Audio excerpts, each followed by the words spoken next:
जय श्री कृष्णा। राधे राधे। आज आप लोग सुनेंगे तुलसी माता की कहानी। एक परिवार में ननद भाभी रहती थी। ननद अभी कुंवारी थी। वह तुलसी की बड़ी सेवा करती थी, पर भाभी को यह सब फुट्टी आँख नहीं भाता था। कभी कभी तो वह गुस्से में कहती कि जब तेरा विवाह होगा तो तुलसी ही खाने को दूंगी तथा तुलसी ही तेरे दहेज में दूंगी। समय पर जब ननद की शादी हुई तो उसकी भाभी ने बारातियों के सामने तुलसी का गमला फोड़ कर रख दिया। भगवान की कृपा से वह गमला स्वादिष्ट व्यंजनों में परिवर्तित हो गया। गहनों के बदले भाभी ने ननद को तुलसी की मंजीरी पहना दी तो वह सोने की आभूषण में बदल गई। वस्त्रों के स्थान पर तुलसी का जनेऊ रख दिया तो वह रेशमी वस्त्रों में परिवर्तित हो गया। ससुराल में उसके दहेज आदि के बारे में बहुत बड़ाई हुई। इस पर भाभी को बहुत ज़्यादा आश्चर्य हुआ और तुलसी जी की पूजा का महत्व उसकी समझ में आ गया था। भाभी की एक लड़की थी। वह अपनी लड़की से कहती कि तू भी तुलसी की सेवा व पूजा किया कर, तुझे भी तेरी बुआ की तरह फल मिलेगा।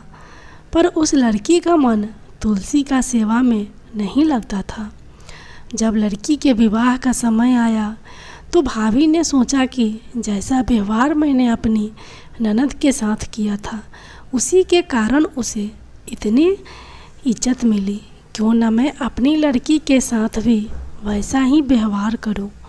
उसने तुलसी का गमला तोड़कर बारातियों के सामने रख दिया, परंतु इस बार मिट्टी मिट्टी ही रही। मंजरी व पत्ते भी अपने पूर्व रूप में ही रहे तथा जनेऊ जनेऊ ही रहा। सभी बाराती भाभी की बुराई कर रहे थे और भूखे ही वापस लौट गए। भाभी ननद को कभी अपने घर नहीं बुलाती थी। भाई ने सोचा कि मैं बहन से उसके घर जाकर मिलाऊं।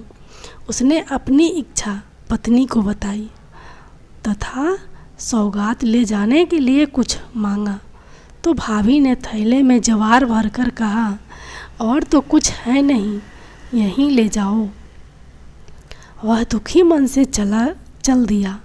भला बहन के घर कोई ज्वार लेकर जाता है।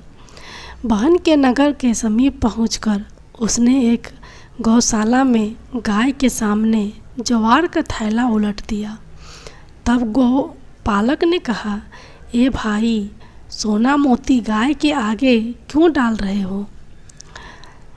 भाई ने उसको सारी बात बता दी तथा सोना मोती लेकर प्रसन्न मन से वह अपनी बहन के घर पहुंचा तो बहन बड़ी प्रसन्न हुई और उसने अपने भाई का आदर सत्कार किया। जय तुलसी मैया।